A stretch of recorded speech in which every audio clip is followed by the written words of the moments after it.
You may know that I have a little Greek restaurant called Theo's, and for the last 33 years I've been, cooking up squid. But also, some of you may know that we've also been involved with education and educators supporting for the last 3 decades.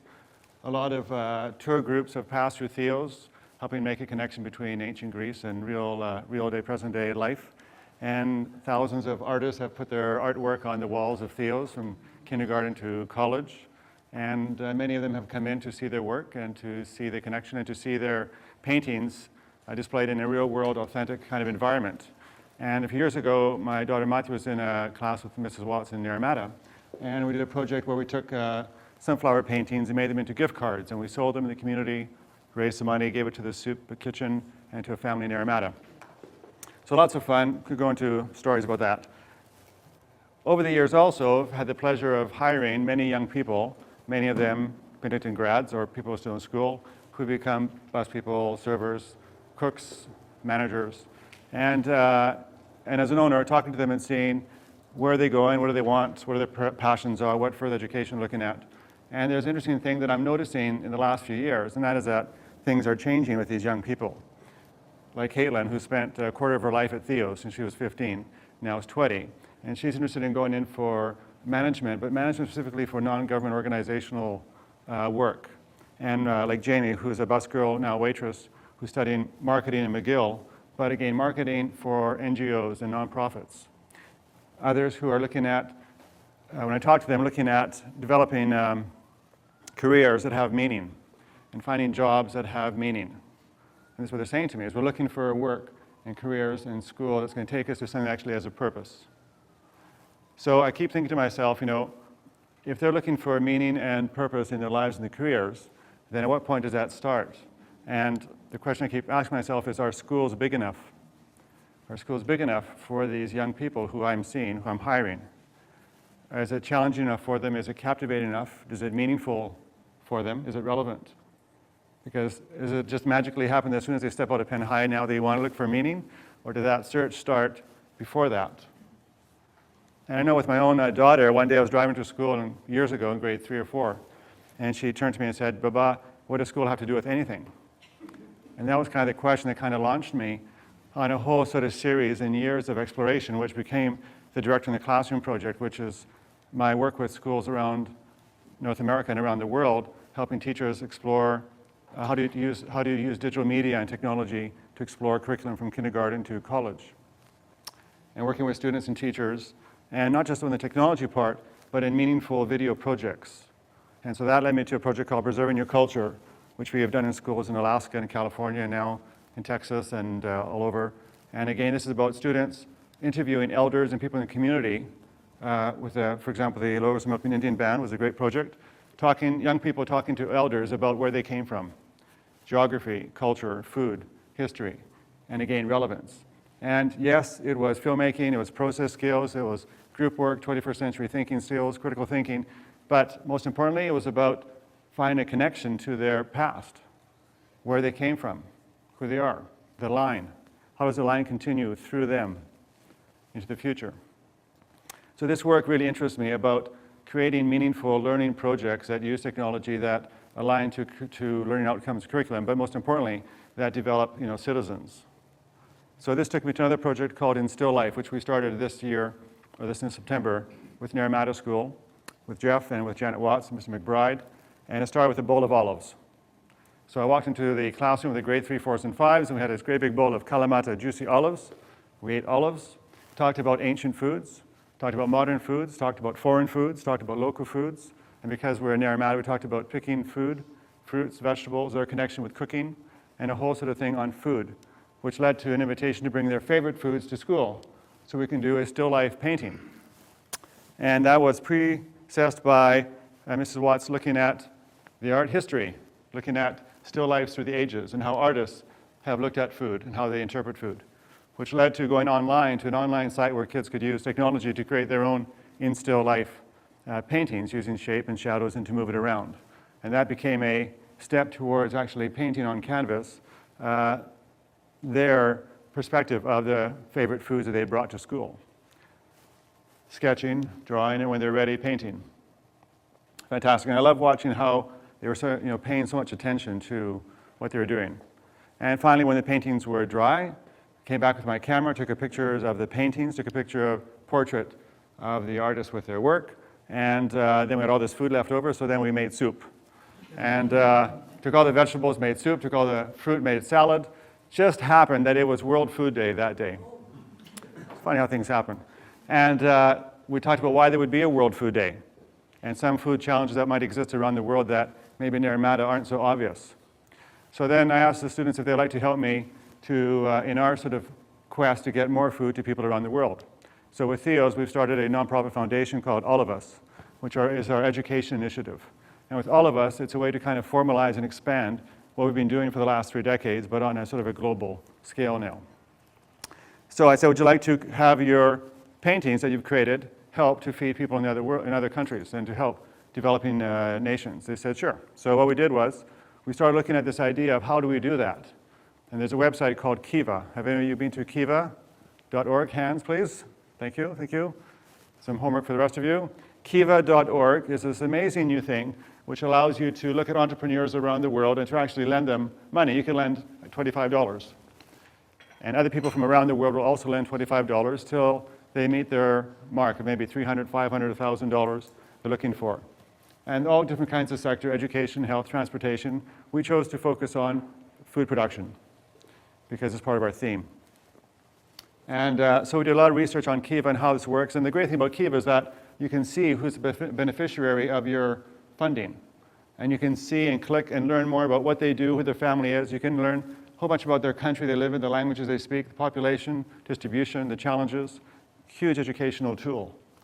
And the other great thing about Kiva is that, unlike old systems where you used to send $100 off to a developing country, in this case, you actually are giving them a loan, not a handout.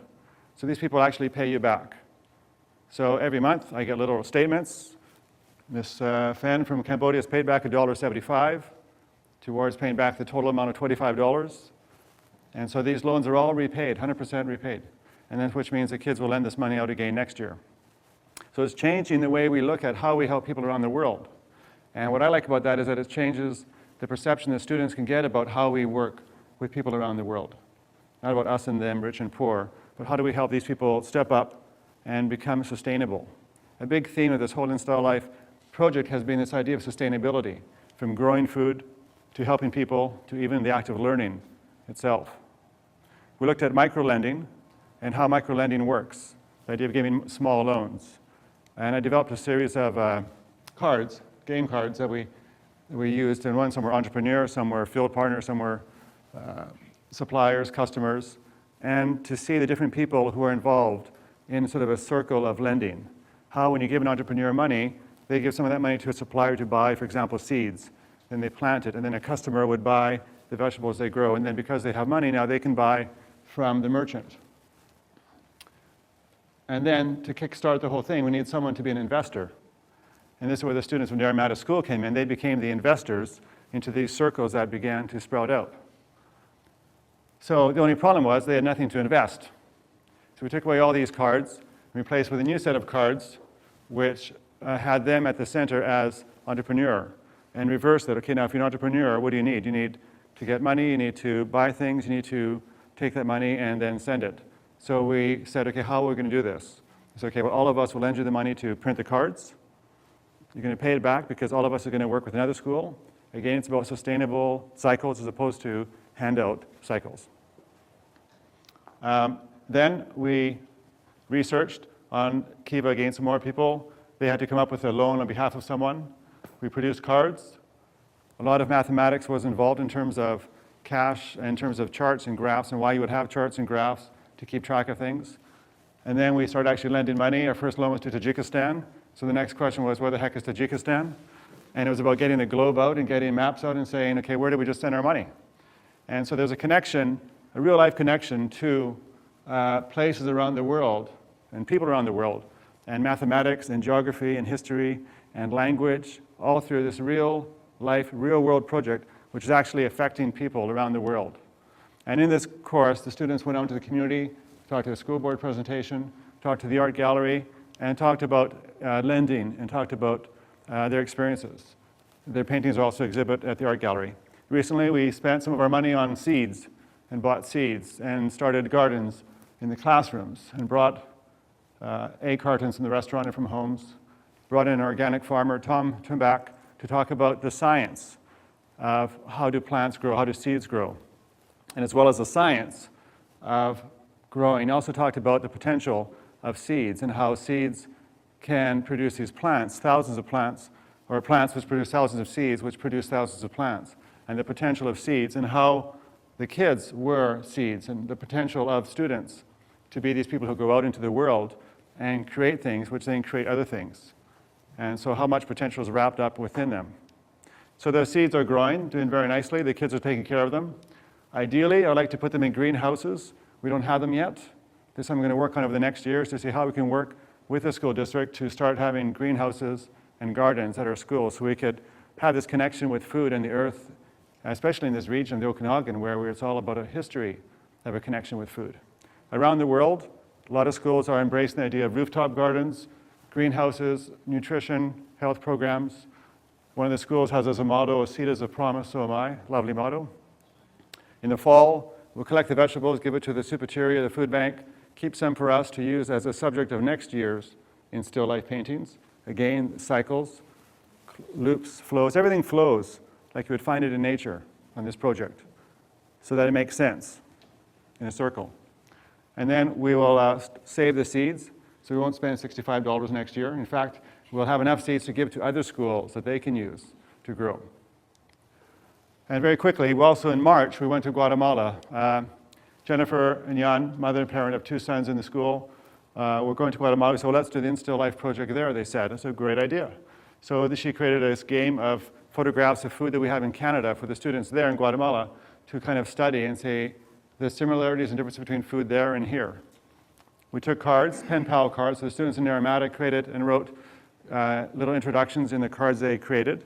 And we adapted the cards, the trading cards, the merchant cards, so the kids there could also benefit by that, try the game out. And the kids then started to do their still life paintings and paint these in still life paintings of their favorite foods. And for most of the 50 kids, it was the first time painting.